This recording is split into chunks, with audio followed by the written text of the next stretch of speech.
then I would do every day. I would eat, like, at the height of my bodybuilding. A lot of people don't know this, but when I was at my biggest, I was eating 2 meals a day, and I wouldn't eat up until 1 p.m. And then I'd have even when you were bodybuilding, where bodybuilders used to do like every 2 hours, you're gonna get into a catabolic state. I'm losing muscle. Yeah. Remember that? Because I used to be like bodybuilding style, working out. Yeah, people used to say that jacked, all the time. You know what I'm saying? Yeah, man. But like you can do that. I mean, when I started, I was eating 8 meals a day. I was measuring everything out. And I was like, dude, I can't live like this. Like living like a slave. You know what I mean? Yeah. Because you're a slave to like the clock of the food, right? When I was trying to get huge, I would go to work. I used to work in a restaurant. I used to go with a big ass bag and just be like with tuna, all kinds of, you know what I mean? And food. And then, I wouldn't eat mayonnaise. And then when I started training martial arts, I started eating more freely because you're sweating so much. It's just like, I feel like I earned it. You know, I didn't care. You got to, because you eat so many calories. I mean, you need carbohydrates. You need to be explosive. You know what I mean? But like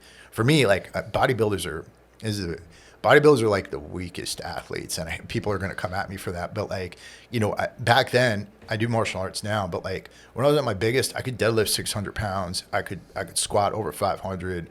I could bench press 400. But I walked into a jiu-jitsu studio, and I had a 14-year-old kid break me in half.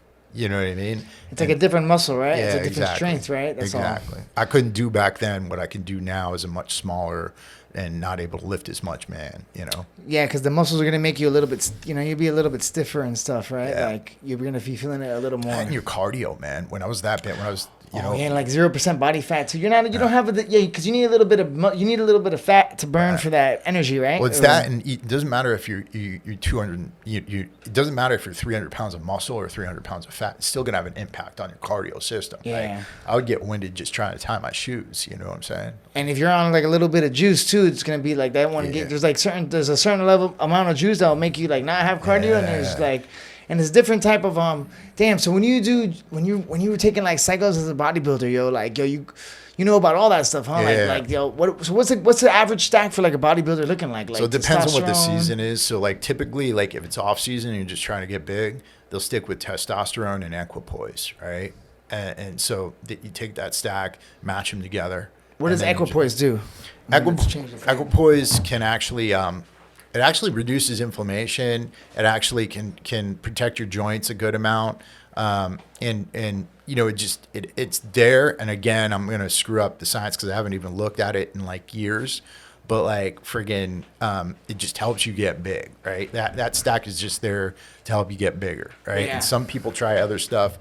And then during the season, like when you're training up for a show, that's where you'd switch from like, you'd still do testosterone. You always want to have a testosterone base because if you take any of those other compounds without testosterone, they don't act as testosterone and they'll shut you down. You won't be able to get a hard on, nothing like that, right? But they still get big and shit, or no? They're still, you can be big and strong, but you need it. So you need the testosterone to like you need the testosterone there because your testicles literally shut down. They stop producing their own testosterone, right? So like. You need the testosterone base, and then you add something else. So then during the season, you do testosterone, and then you'd add in something like trenbolone, right? And then tren is like it can be harsh. Like you cough immediately after you're injecting it, right? Really? And it's really rough on the cardio system. Like it helps with getting harder, burning fat, and things like that. And then I'd add a dihydrotestosterone, which is it's called Masteron. I would add that along in the same amount that I was doing the tren. Masteron. That sounds like the master juice. That sounds like the best juice out there. Masteron. Yeah. And I used to stay away from a lot of orals because they were really rough on the liver. But like closer to a show, I would do Winstrol, oral Winstrol. Winstrol is like a pill and stuff. Yeah, it helps. That's like that's one like we get ripped, right? I remember this one. Yeah, that's an old school one. Helps you. A lot of fighters get into it. Fighters take Winstrol and shit too, yo. Yeah. So that, and then you might put a little Anavar in there to get harder. And Anavar is a pill one. That's a classic. Yeah. That's a popular one, right? Mm-hmm. That's the one that when the girls take, their freaking clits get huge, yo. That's what And the other thing during the off season when you're trying to get big, people actually, it's the most deadly thing people do, right? You can't overdose on testosterone, right? You can't. It could have side effects, but you can't overdose on it. But like people would take insulin. Right, like with carbohydrates to try to like do that thing I was telling you about, like before a workout. Yeah, I was gonna ask you about that. Is that like they take it before the workout?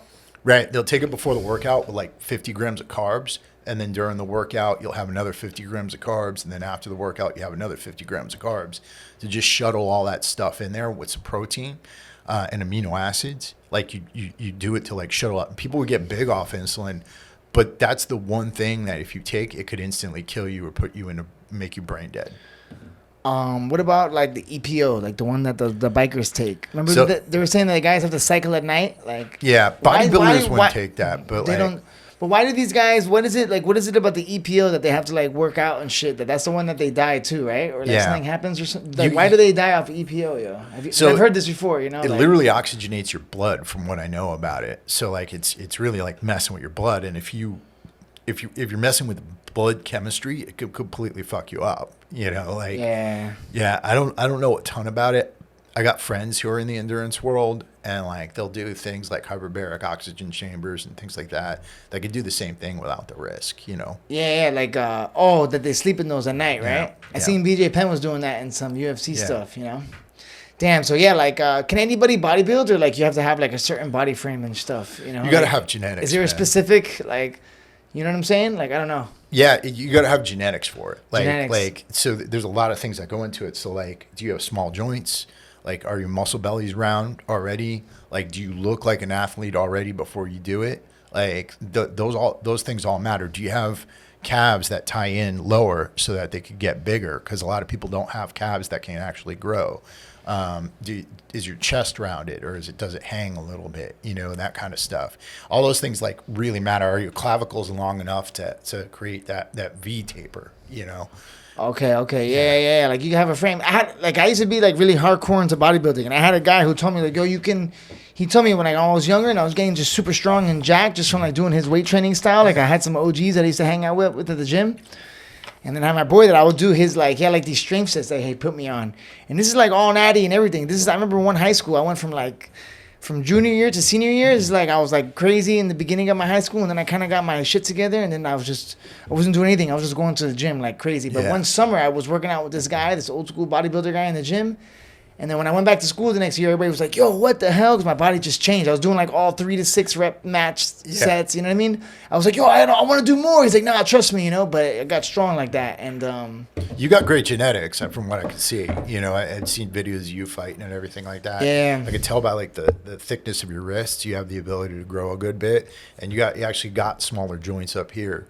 I would say like, you know, there's been a change over like the last 10 to 15 years in fitness. Like back in the 90s, a lot of the fighters looked like bodybuilders. Yeah, right? we were training, didn't know about the training, you know, right, probably. Right. Like Mark Kerr, I think, Smashing Machine. Yeah, he looked huge. Yeah, Mark Coleman. You know what I'm saying? He had all the Brazilian, like Paulo Filho, he had all the Brazilian guys, dog. Like, Shogun Rua looked jacked. Yep. Not Shogun, Wanderlei Silva was jacked. Yep. He had Alistair Overeem. Yep. The Obereem, he looked like these guys were like Greek gods, you know what I'm saying? But like now, like over the past 10, 15 years, there's been a lot of developments, understanding. I think CrossFit was a big part of it. You know, like they brought in all these different modalities.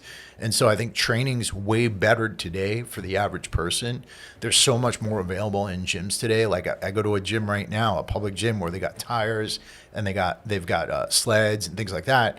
And back when I first opened up Mentraflex in LA with my buddy, like we were the only gym, one of the only gyms in the country that had these things. You had like that. You already had like stuff like that old school Nice. jail style workouts. Yep. You know, like your style workouts, right? Yeah, exactly. But now every gym's got them. You know, so much more widely available, and that's why I think like you see in your sport, you know, fighters are getting better and better, like stronger and stronger, friggin' more endurance, bigger gas tanks, and things like that. You know. Yeah.